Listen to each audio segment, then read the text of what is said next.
Inilah Pulau Sabu, Kabupaten Sabu Raijua, Provinsi Nusa Tenggara Timur. Masyarakat Pulau Sabu biasa menyebutnya dengan sebutan Rai Hau, Rai Due, Nga Donahu, yang artinya Pulau Sabu, Pulau Lontar, dan Gula.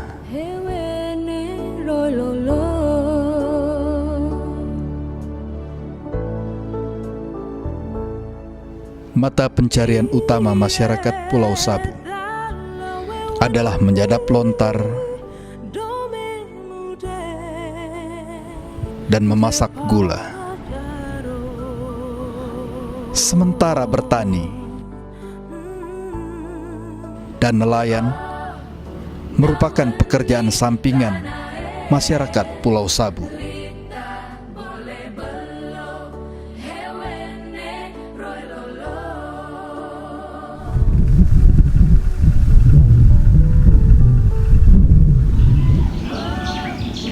Namun pekerjaan utama menyadap lontar dan memasak gula yang sudah menjadi tradisi, kini mulai dilupakan dan ditinggalkan oleh sebagian masyarakat Pulau Sabu.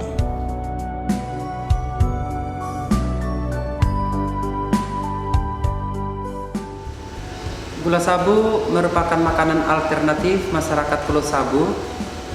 Hal itu disebabkan karena musim kemarau di Pulau Sabu berlangsung selama 9 bulan, dimulai dari bulan April sampai dengan bulan November. Nah, pada umumnya masyarakat Pulau Sabu ini memiliki pekerjaan atau kegiatan yang telah diwariskan oleh nenek moyang terdahulu, yaitu pada zaman generasi ke-7 Mihangara sebagai penyadap lontar, atau dalam bahasa Sabunya yaitu Attadue. Seiring dengan berjalannya waktu dan perkembangan teknologi pun semakin hari semakin modern, membawa generasi muda itu melupakan tugas utama mereka, yaitu menyadap dan memasak gula, yang mana menyadap dan memasak gula ini adalah warisan yang sangat berharga yang ditinggalkan oleh leluhur zaman dulu. Kalau alasan orang muda generasi sekarang ini tidak banyak lagi yang mau iris tuak itu, karena anggapan mereka itu lebih berat iris tuak daripada mereka kerja-kerja sampingan, kerja proyek, kerja-kerja yang lain.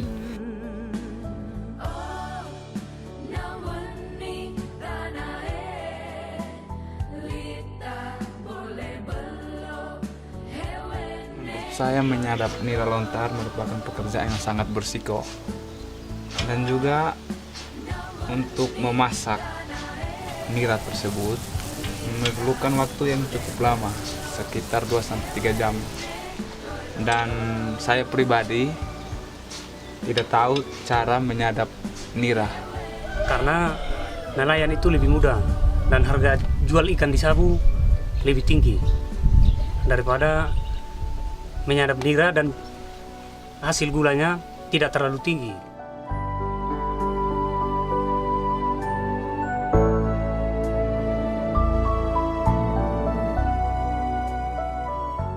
Kegunaan gula itu secara ekonomi itu mahal gula itu, Pak, mahal. Gula itu saya jual 1 jergen dari tahun pertama itu 100. Kalau sampai di tahun kedua di pedagang itu 150, 165, itu 1 jergen 5 liter begitu. Jadi mahal.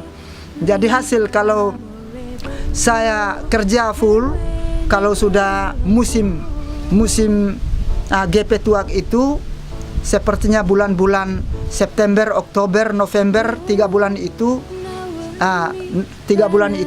Bapak bisa menghasilkan 1 hari itu 4 jergen 5 liter atau 5 jergen 5 liter. lalu dikali dengan 100.000. Kalau untuk ekonomi itu bisa apa? Bisa dapat sampai 500.000, setengah juta satu hari. Satu hari. Jadi kali dengan 1 bulan itu sudah apa? Sudah banyak itu. Kalau kita mau melihat pada sejarah, maka gula sabu merupakan makanan utama ya orang Sabu. Orang Sabu ya dari dulu orang Sabu biasanya minum gula. Dia bertahan untuk bekerja 1 hari dari pagi sampai sore hanya dengan minum gula sabu. Dan sampai hari ini orang tetap gula sabu itu dia tetap nomor 1 bagi orang Sabu dikonsumsi.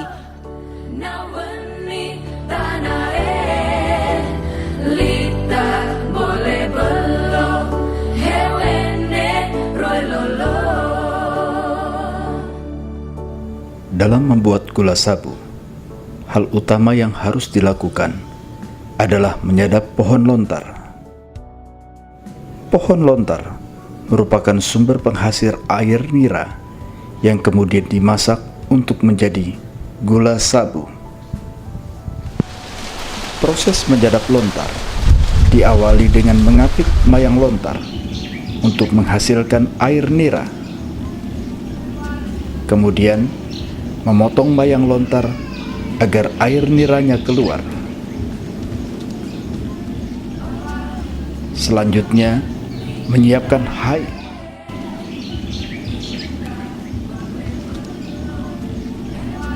dan kebiha yang berfungsi sebagai wadah untuk menampung air nira lontar. Hasil sadapan lontar yang terkumpul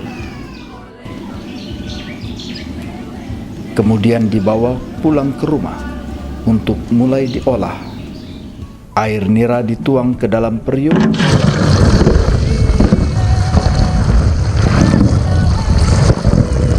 lalu dimasak untuk dijadikan gula. Gula yang sudah dimasak dan biasa disebut dengan gula sabu kemudian dimasukkan ke dalam gerabah untuk dikonsumsi.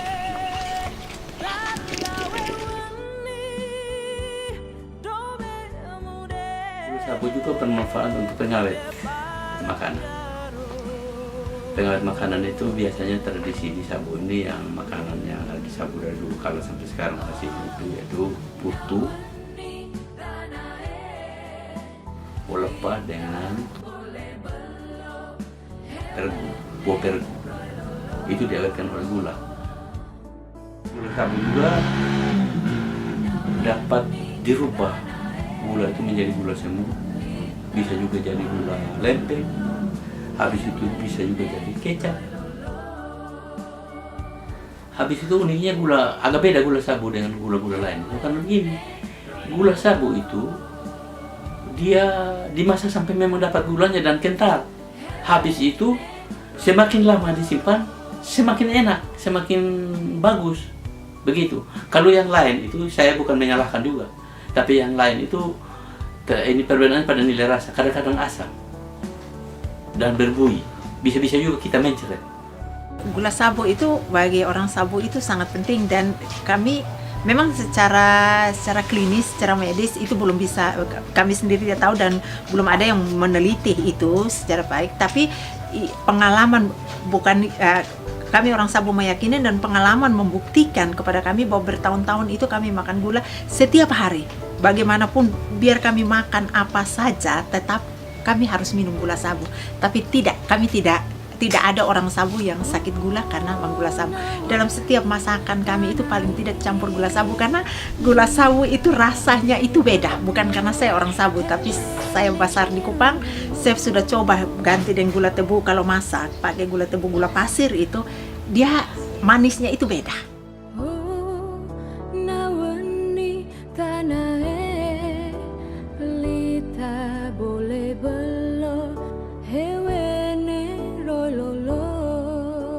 Saya berharap agar generasi muda yang ada di Pulau Sabu tidak boleh melupakan budaya yang ada, seperti menyadap dan memasak gula.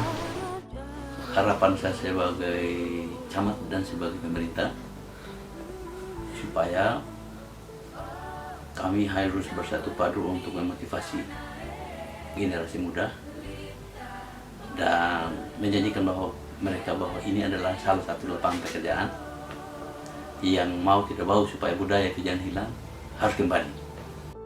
Harapan saya itu supaya bisa meningkat juga, bisa meningkat. Nah, harga begitu.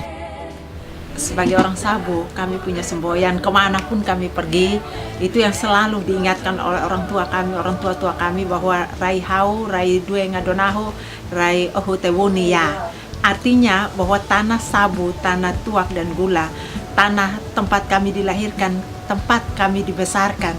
Karena itu kemanapun orang Sabo pergi pasti dia ingat gula Sabo dan dia ingat pulang ke tanah di mana dia dilahirkan.